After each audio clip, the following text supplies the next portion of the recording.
Asubuhi nyingine, kuchomoza kwa jua kuna kukaribisha katika makao yake eneo la Chemororoji katika kaunti ya Uasin Gishu, mpaka wa kaunti ya Uasin Gishu na kaunti ya Kakamega, hasa eneo la Kongoni wilayani Likuyani. Bendera nyekundu nyumbani kwake ishara tosha kuwa umefika. Meza hii nyekundu na ala zilizoko juu unaziamini kuwa ni za utakatifu wa Mungu.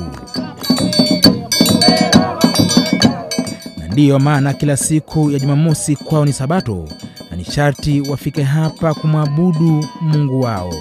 Huyu ndiye Mungu wao. Yeye hujisitiri kwenye kiti hiki chumbani humu ambapo ndiko makao yake. Mimi ni Mungu, si mtu. Mungu wangu ni kuja kutengeneza maneno yangu yote ambayo nilifanya. Wao wanapaita patakatifu mbinguni. Mimi nimekuja kufunja mambo yote yaliyoandikwa. Mimi Jehova mwenye enzi, Mungu wa nyonyi. Ngojeni mtasikia, ngojeni.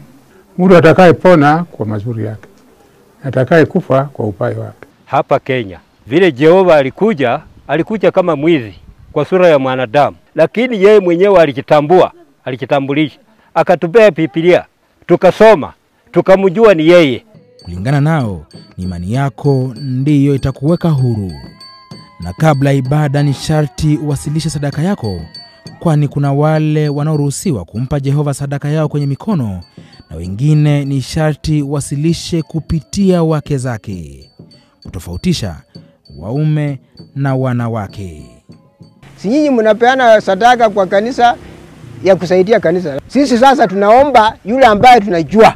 Hatuombi yule ambaye hatumjui, kwa sababu ukiomba tu wewe hujui mtu ambaye unaomba. Sababu mimi si kama mtu ambaye anataka kitu kidogo.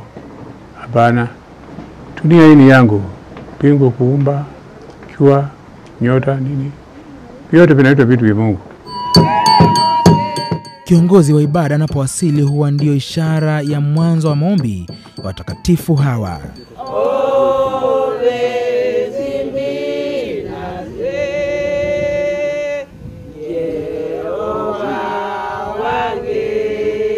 Mtakatifu wa Roho ya Israeli.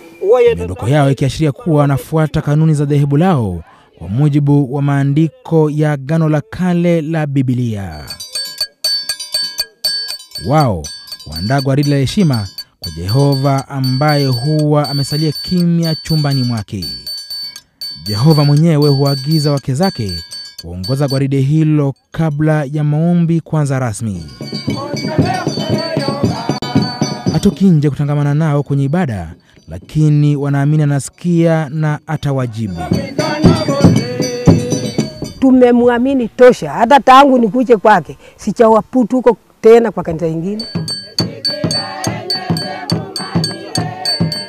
Maombi na nyimbo si haba.